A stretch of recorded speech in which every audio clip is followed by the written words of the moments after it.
Across the country, about 13,000 members of the United Auto Workers Union stopped making cars and went on strike at midnight. Their union is under contract negotiations with Detroit's big three automakers, General Motors, Ford, and Stellantis. Earlier this hour, Fox61's Lindsay Kane showed you some of the workers hitting the picket lines here in our state. So for more details on their demands and what contract negotiations will entail, I'm happy to have distinguished lecturer and human resource expert Maurice Cayer from the University of New Haven joining us now. Mr. Cayer, good morning to you. How are you?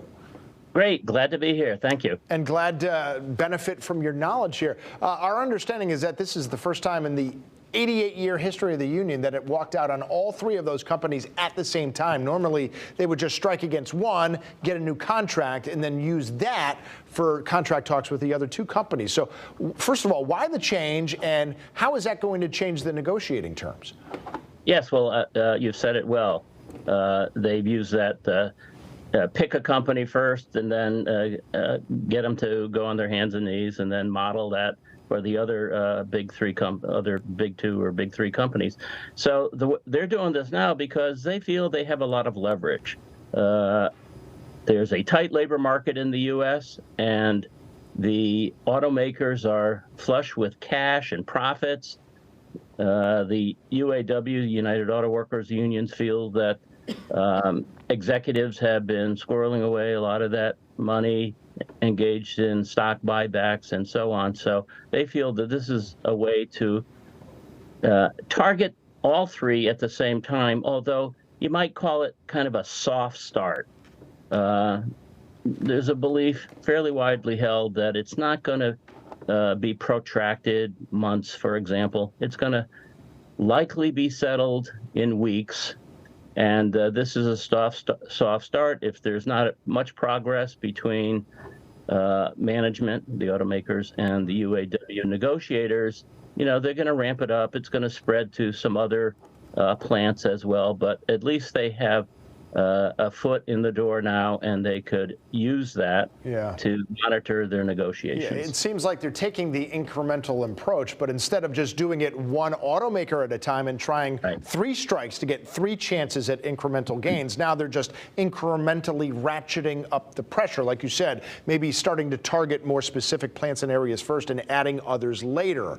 What do you think of that strategy, just in terms of how it might work? I mean, I know we don't have a crystal ball.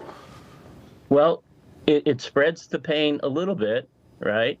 And it's not disproportionately impacting only workers at General Motors or Ford or Stellantis.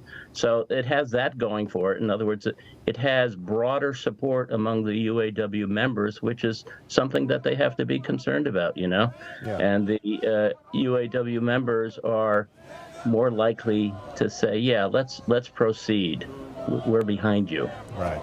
Now, one of the things they're looking for is, I should say, not one, two. First of all, a 40% raise, and then they want to work 32 hours for that 40-hour rate. And they're not even offering any counter proposals to what the big three are trying to propose for them.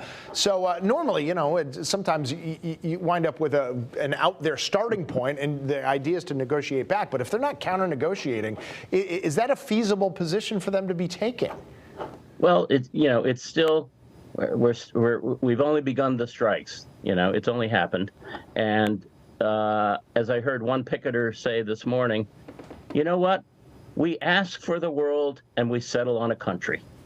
Meaning everybody knows that they're going to ask for the sun, the moon, the stars, and they're going to settle on something else. Now, they've asked for many more things in addition to the 40% pay. They've asked for cost of living adjustments. They've asked for job security. They've asked for the elimination of the tiered labor system. And as you say, a 32-week system. No, a 32-hour work week. Nobody thinks that they're going to get the 32-hour work week. You could almost consider it as a throwaway. Okay, we'll concede on this. But we still want, $30, a 30% increase. Right, yeah. Put something on the table with the intent that that's the one thing you can take away. Right, there's that old saying, you don't get what you deserve, you get what you negotiate. So that's just one of those tactics. All right, Mr. Cayer, thank you so much. We are out of time, but we certainly appreciate your expertise and taking the time to join us here this early on a Friday morning. Thank you very much. Enjoyed it. Thank you.